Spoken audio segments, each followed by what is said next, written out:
Malgré un déménagement et une perte de repères, il y avait une permanence.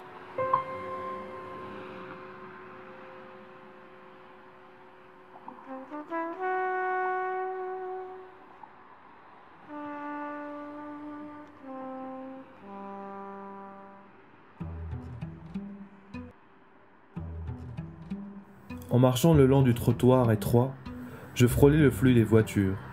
J'évitais les taches de fruits mûrs éclatées sur le chemin qui mène à l'entrée. Je passais par la porte de derrière, celle qui par un escalier me conduisait à ma chambre et m'évitait le passage par le séjour. À la fenêtre, dans le cadre de la loggia, je voyais les maisons d'en face, les murs alignés, lisses, les fenêtres miroirs, les jardins enfermés, la rue étroite, les voitures, les passants, tous perdus entre les branches des mûriers blancs. Au-dessus, surplombant tout, la Médina s'étale comme une forêt dense de terre et de pierres d'où émergent les minarets. Les fenêtres ont disparu, les voitures et les trottoirs aussi. Des murailles battues commençaient à défiler. Hautes et aveugles, elles déroulaient leurs courbures en larges vagues ondulantes. Là, elles se plissaient en légères brissures. Ailleurs, elles éclataient avec violence en une multitude de facettes. Il arrivait que des maisons se dressent au-dessus d'elles, de dos, rugueuses et aveugles.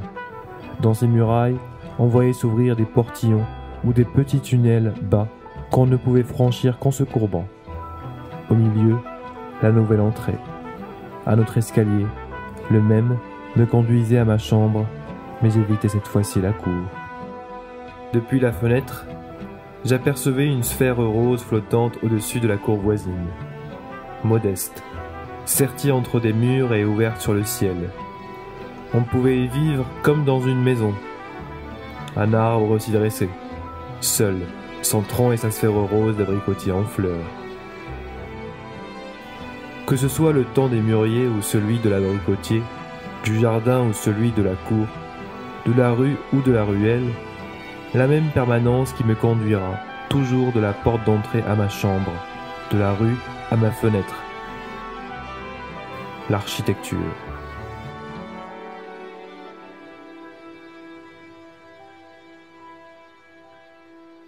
Le temps file et les idées s'affinent.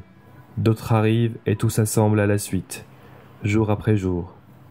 Le regard s'aiguise vers une poésie, vers une architecture pour un espace, une temporalité, une conjoncture, un tout plus vaste.